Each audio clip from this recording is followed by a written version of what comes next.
The final episode of the first series, Thomas's Christmas Party. This was the first episode of the TV series that wasn't written by Robert Awdry, but was instead written by Britt Allcroft and David Mitton. But the way they present it really does feel like it was written for the Railway series. Well, I'll explain all that when we go through the story. It is Christmas time on the island of Sodor, and Thomas and Toby are very busy carrying people and parcels along the branch line. Despite Annie and Campbell complaining that they are overloaded, Thomas retains his festive spirit.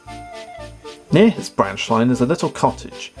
This is the home of an older woman named Mrs Kindley. Thomas always whistles Happy Christmas to her and agrees that Christmas would not be the same without her.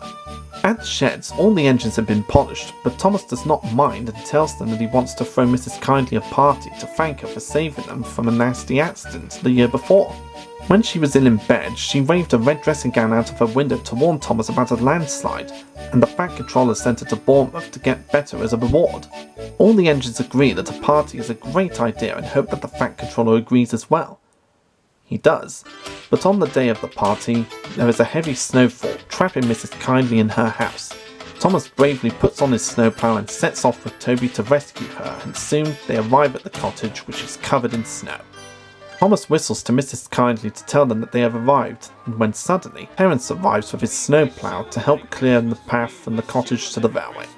Once everything is cleared away, Percy takes the workmen home, and Terence stays behind to look after Mrs Kindley's cottage. Thomas and Toby take her to the shed, where the party is supposed to be, but as they arrive home, they find the sheds in darkness. Suddenly, a switch is thrown and the sheds are covered in lights. The Fat Controller congratulates the two engines, everyone sings Christmas carols, and Mrs Kindley said that it's the best Christmas party ever. This was the first episode of the TV series to not be written by Robert Awdry, but instead have the creators write it. But the way they've handled it, it really does feel like it was written by Reverend Robert Awdry. The episode was so popular, in fact, that it got adapted by Robert Awdry into a book of the same name nearly 2 months before airing. And this would be the start of a trope for the TV series, as they would have a Christmas episode each year, mostly. Usually for the finale. And as Christmas finales go, this really is a sweet Christmas episode. And it's just bursting with so much festiveness and Christmasness that I can't help but re-watch it this time of year. And while this episode wasn't based on the story from the Railway series, they do use snippets from the story of the Railway series where it introduces Mrs Kindley. That being the flashback of the landslide outside her house. It was just really nice to add that little bit of continuity for the Railway series into this episode, even if they don't adapt it. I also think it's a really nice touch at how, even though Thomas hates wearing his snowplow and doesn't like snow because of his previous experiences, still puts on his snowplow to help Mrs Kindley out of the snowdrift. That just shows that Thomas is maturing by this point, and he's determined to help a friend in need. That's just great character growth from my point of view. And I think it's worth pointing out to all the LEGO fans out there that the platform the Fat Controller is standing on at the sheds at the end is built out of LEGO bricks. That would just be very pleasing for any LEGO fan, I reckon. And if you're a Ringo Starr lover like I am, then you'll love hearing him sing We Wish You a Merry Christmas at the end of the episode.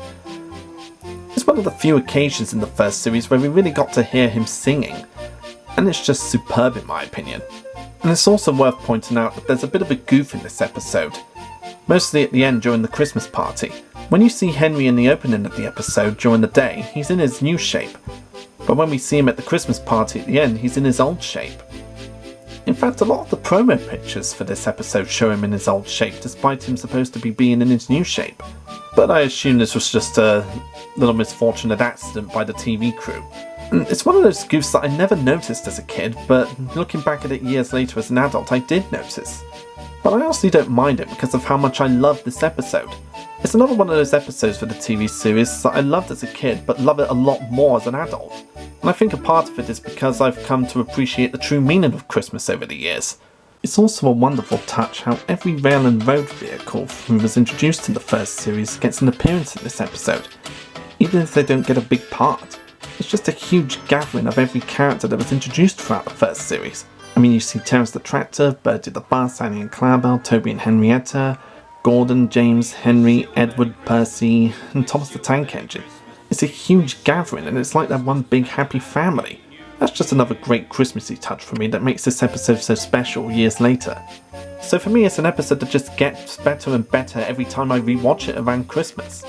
It was a great first Christmas episode for the TV series, and it wouldn't be the last either. It's an episode that I would definitely recommend rewatching this time of year. It's got so much Christmas cheer and Christmas atmosphere to it that it really gets you in the mood for the holidays. And it's a great way to wrap up the first series of Thomas the Tank Engine and Friends. And that's the end of Thomascember 2021, guys, the 10th anniversary of Thomascember. I've had a real blast looking back at Series 1 episode by episode, and if this gets popular enough over time, I may end up doing it for Series 2 next year. But until then, I wish you all a Merry Christmas and a Happy New Year. Take it away, Ringo Starr. We wish you a Merry Christmas, we wish you a Merry Christmas, we wish you a Merry Christmas and a Happy New Year.